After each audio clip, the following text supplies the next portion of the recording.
Welcome once again to Dialogue on Public Issues. I'm John Chowning with Campbellsville University. Today we're discussing an issue that's of great interest to me and I think to most people, and that is the First Amendment and specifically the right of free speech that we sometimes take for granted in the United States. And my guest today is a law student at Chase Law School and a leader in that area here in the Commonwealth of Kentucky, if not the nation. Sebastian Torres. Sebastian, welcome. Thank you for having me. Tell us a little bit about yourself. Yeah, so I originally grew up in South Florida, but my grandparents are originally from Eastern Kentucky, and they've lived in Lexington all their life since moving from Eastern Kentucky. And I would come up in the summers and winters and fell in love with Kentucky, and I decided to move up. So 2 days after graduating high school, I picked up my truck and headed up, and I was graced to find Eastern Kentucky University, where I majored in political science and graduated in 2017. And during my time at Eastern, I got extremely involved in student political organizations and ended up being involved in political campaigns. Okay. And now I'm at Chase. What year law school? I'm now in my third year of law school. Third year. What are your plans as far as practice of law? I'm interested in the possibility of practicing as a regular attorney. I currently work in a general defense liability firm. I'm also interested in possibly going into public policy work, possibly pushing single issues at the state level, and working to increase freedom in the Commonwealth. Certainly. You answered my next question, which was, are you going to stay in Kentucky? Oh, absolutely. We like people that stay in Kentucky. Oh, I love Kentucky. It's a great place. It absolutely is. It's been home to me, and what's the saying? Heaven must be a Kentucky kind of place. I would agree completely.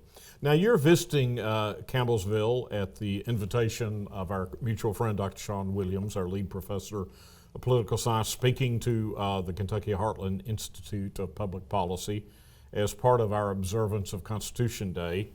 What's the message of that presentation that you're making? Well, it is twofold. One, I am discussing the First Amendment, and I'm discussing the legal background of the First Amendment for those who might not be understanding of the complexities of the First Amendment. There's many exceptions within the First Amendment. There are many misconceptions to the First Amendment, and I'd really like to give a historical overview of the text. But my second piece is what has free speech turned into here in America, and how we as students and members of the public can go ahead and advance free speech to a better place in America. Now give me the short version, because I am somewhat a student, don't claim to be a specialist on the First Amendment, but I hold the First Amendment in great reverence and think it's very fundamental to our system. Tell us about the First Amendment and what it entails and kind of a summary of what you'll be discussing. Well, the First Amendment was within the Constitution. Obviously, it's the first, written by James Madison. It entails freedom of speech, freedom of the press, freedom of assembly, freedom of religion. Specifically honing in on freedom of speech, in my opinion, there's some different jurisprudence based on this. It protects the freedom of speech as understood at the signing of the Constitution. So that includes political speech, that includes religious speech, that includes any speech that really doesn't fall into the exceptions that were understood at the signing of the First Amendment. So those are such things as obscenity, which there are special tests for to decide what is obscenity or not, true threats, libel, incitement to violence. So the First Amendment is quite large in the power that it gives, and it is more powerful than most countries' rights that they bestow upon their citizens. Of course, every banana republic has a Bill of Rights, but here in America, with our history of rule of law and due process, the First Amendment has been one of the most secured freedoms that we as Americans have had. Now, not to say that it hasn't been trampled on in the past and that it hasn't been followed in the past, but the First Amendment, as far as jurisprudence goes in America, is one of the most strong amendments. What would you how would you describe the state of free speech in America today? Well, it's very concerning. I did mention other countries, and I will say globally, the First Amendment is second to none. And I'll point to in Europe, there are certain things that cannot be said that come with criminal charges. And in China, for instance, a lot of political speech is disfavored. But here in America, it's very interesting because speech happens around us every single day. Sure. But we're seeing a resurgence, and in my opinion, one that has not been seen on such a level since the 1960s and 70s, of political speech and other speech being trampled on in public spaces. So I'll give you an example. UC Please. Berkeley had several Breitbart-oriented, conservative-oriented speakers come to speak, and a riot ensued. And rioters were able to shut down the speeches that were going to take place. Universities are supposed to be a place for the are supposed to be a marketplace for ideas. They're supposed to be a place where students and faculty and the public can come together and discuss thoughts and weigh options against each other. And currently, that's not occurring. There's a chill factor where students are too scared to speak on some campuses. There's other instances of administrators directly shutting down speech. And really, the chill factor is my biggest concern. Is we do see some instances where student speech is shut down or speakers are disinvited. What I wonder is how many students never spoke in the first place because they were so scared to. And that's what really concerns me and makes me think that it's a bigger issue than it currently looks like it is. Is it mainly more conservative-leaning groups being limited on college campuses, or is there some limitations being placed on more leftist groups as well? Well, let me give you a couple examples of things that have been limited. Promoting a vegan diet, speaking about capitalism, handing out copies of the U.S. Constitution. Black Lives Matter protesters have been limited on campus. It really is a free range. Now, I would say I believe that there is a bias against conservatives specifically currently, but historically, back in the 1960s and 70s, it was the opposite. It was conservative college campus administrators oftentimes shutting down LGBT, anti-war protests. And civil rights movements as well. Oftentimes because they were creating a tendency for disruption on college campuses. So I don't want to say that it's only right or left, but it is predominantly now on the right side of things. Where is that line? Where does free speech become problematic? What do the courts say in that context? The court looks at a specific set of exceptions. I mentioned a few earlier. Libel, which has been kind of focused down on individuals. There's special problems with the press. I believe it's Times v. Sullivan that references that.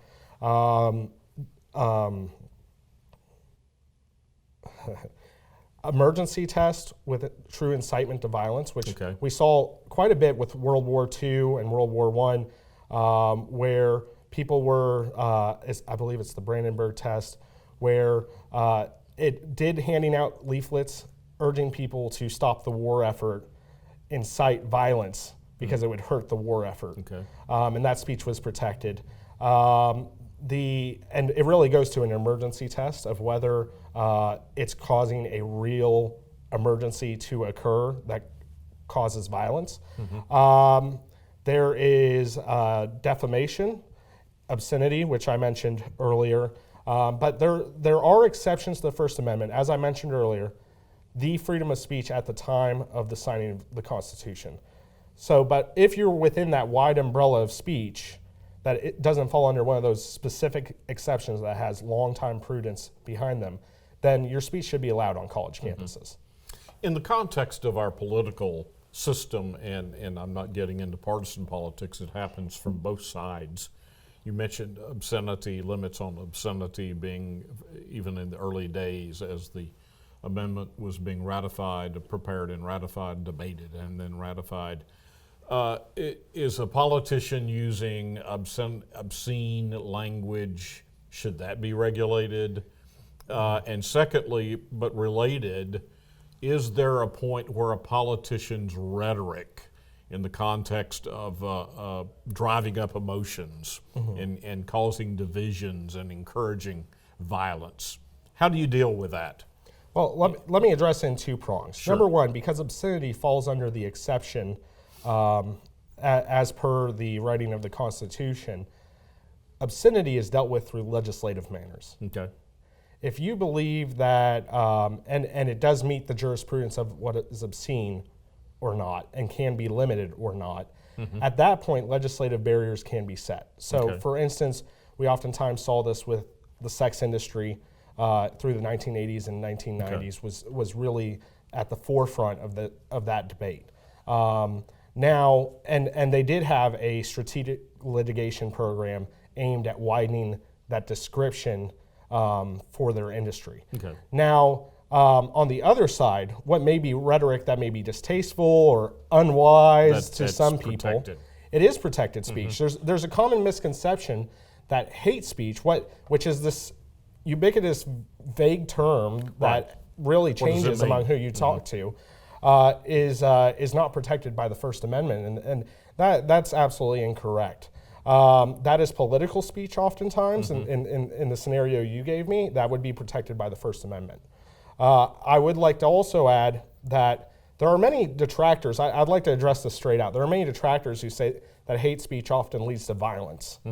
If it does lead to violence, there are ways that we deal with that in our society.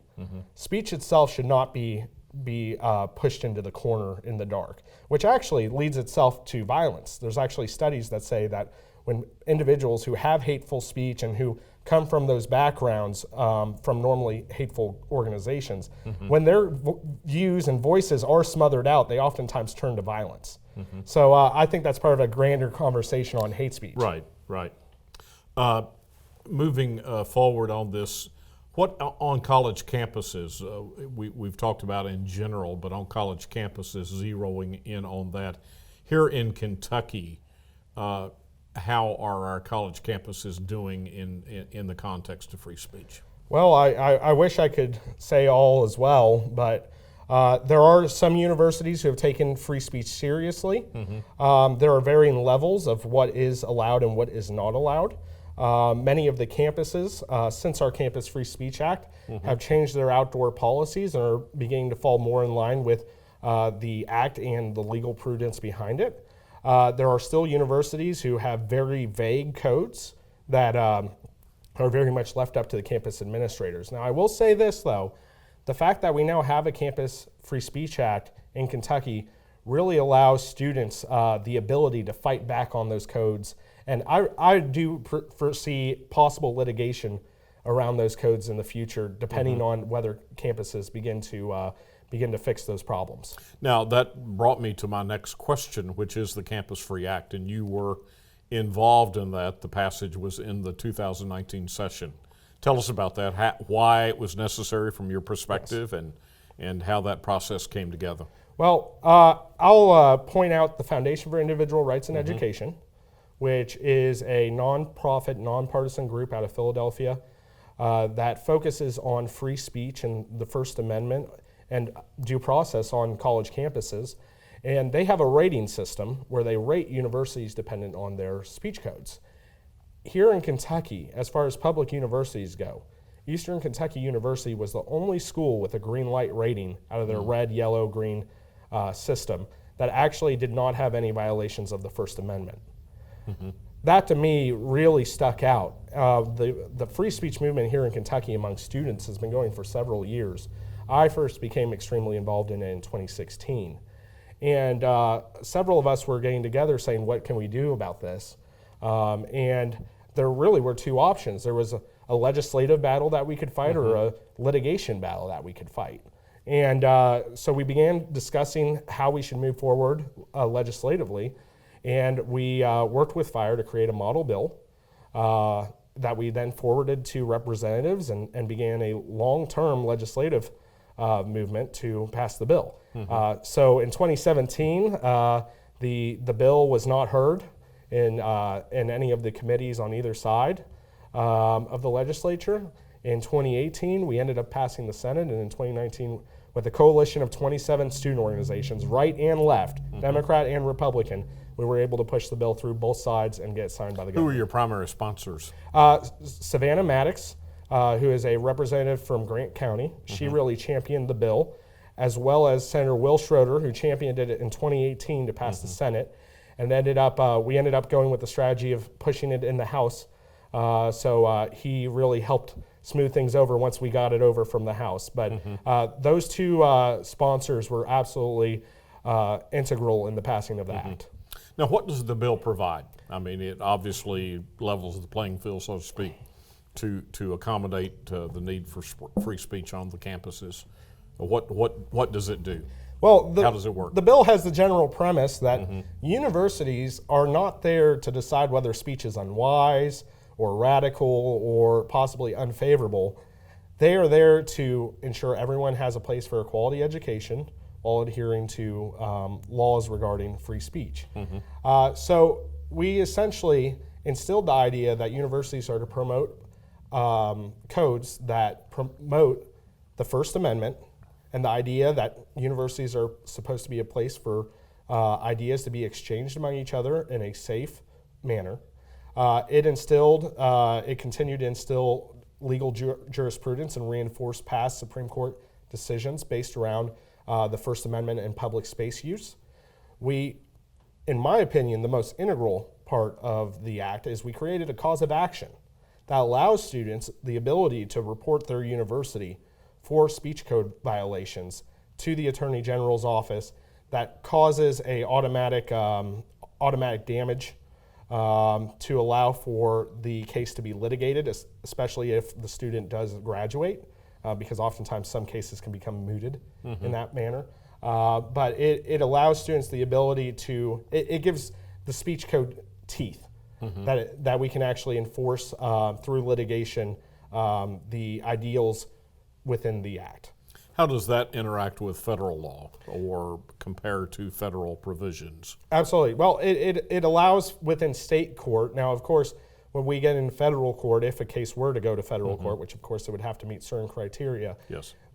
If the damages under the act are over $75,001 and we are having a constitutional question, state law, substantive law applies in federal circuit courts. Now, of course, we crafted this legislation in accordance with the current First Amendment jurisprudence from the Supreme Court, so it would just be a partner in that fight. Are administrations allowed any ability to contain where they speak or where something is held, or in other words, speech zones or designated areas? Is that allowed under the law? Well, yes. So there are reasonable time and place restrictions that universities may set. They can set content-neutral views, meaning that they can't discriminate against a specific viewpoint. For instance, I cannot write a speech code that specifically says the pro-life students can only use this location and the pro-choice students can use all locations. It also provides that there must be a compelling government interest that's narrowly tailored for that restriction, which is quite the test for universities to meet. Now, what would you consider to be some of the biggest threats we face right now in the nation, not just Kentucky? The biggest threats to free speech. I view it as the chilling of student speech due to the threat of physical violence. And I really point to UC Berkeley as the example of it. Students were wanting to attend a speaker. However ill-advised some may believe that speaker to be, that speaker had the right to be using that public space to speak. Students were directly prevented from going into the building due to fire, due to shooting fireworks. Individuals were sprayed with mace. Individuals were beaten with pipes in the streets and bike locks. That to me is the most concerning issue. If our university campus safety is not protecting students and ensuring that campuses are a safe place where students can debate, all is lost. Students will not be willing to come out and say, hello, I have this viewpoint. This is what I believe, because they're going to be too scared of the mob. And that to me is extremely concerning. That situation was other students or other groups, not law enforcement or university officials or university campus safety or whatever. Yes, campus safety was there. They were but inside the building. By. They stood by, and the situation was allowed to continue to escalate to that point, which is obviously not free speech. The actions of those rioters constitutes rioting and constitutes violence. Which I'm absolutely happy to see protesters, counter-protesters. Our bill actually provides for counter-protests and the ability to do so.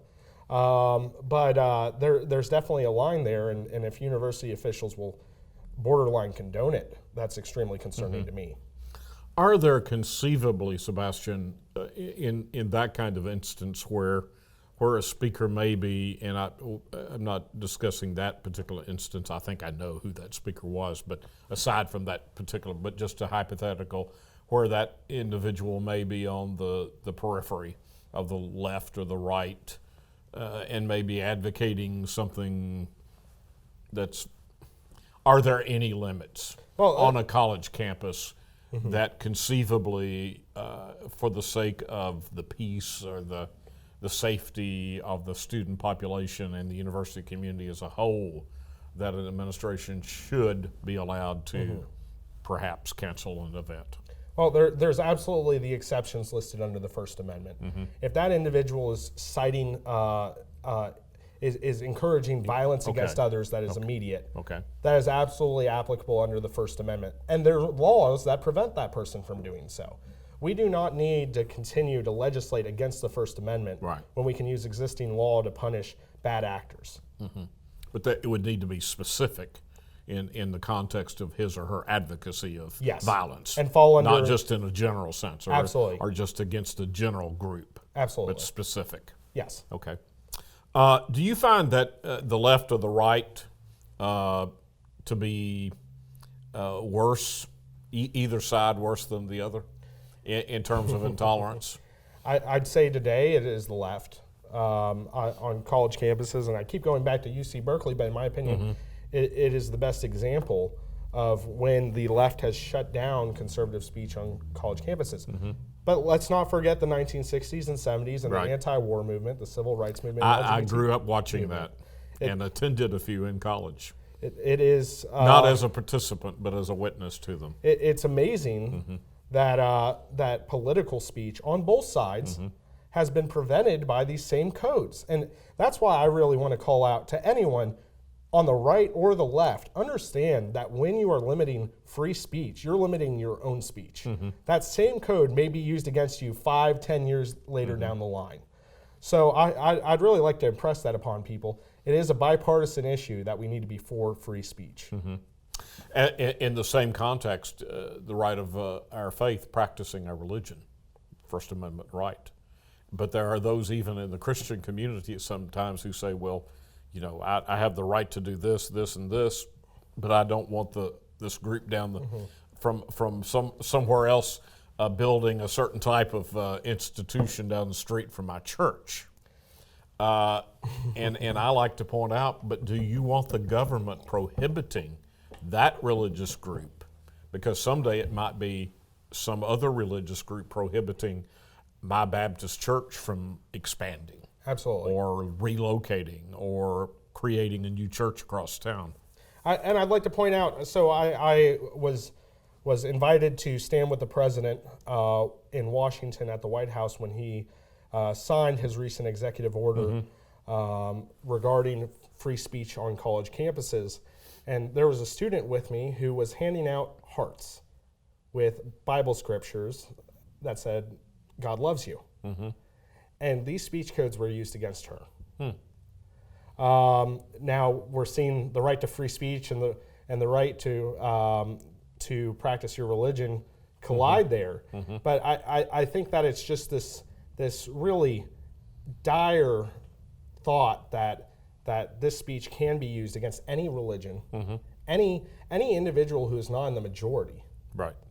And that's a very scary thought in my mind, and that's why, even if I was not the one being persecuted, I would want to be advocating for this issue. And again, I mentioned the 27 student organizations leaders who signed on to our bill.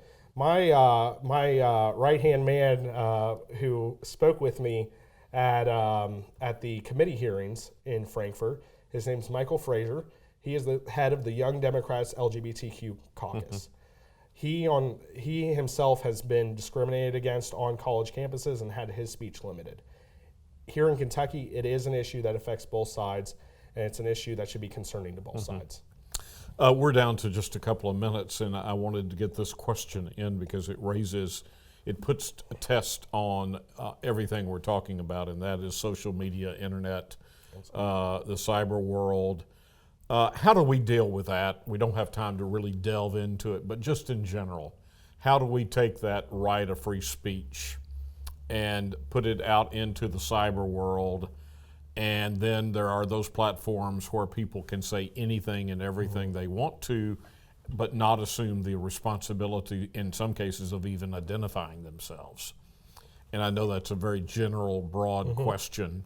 How does that play? Or I can go out there and call you an absolute scoundrel and all kinds of names and hide my identity. Well, there's quite a bit going on in the age of social media with the First Amendment. Right. Whether it be Prager University suing YouTube and Google and Facebook censoring conservative speech. Right. Or whether it be the keyboard warriors who are emboldened behind a computer screen. What I'll say is, again, there are exceptions to the First Amendment, mainly geared towards violence that prevent individuals and libel, and those are the two that stick out to me when you give your scenario, that would maybe be applicable to each of those instances.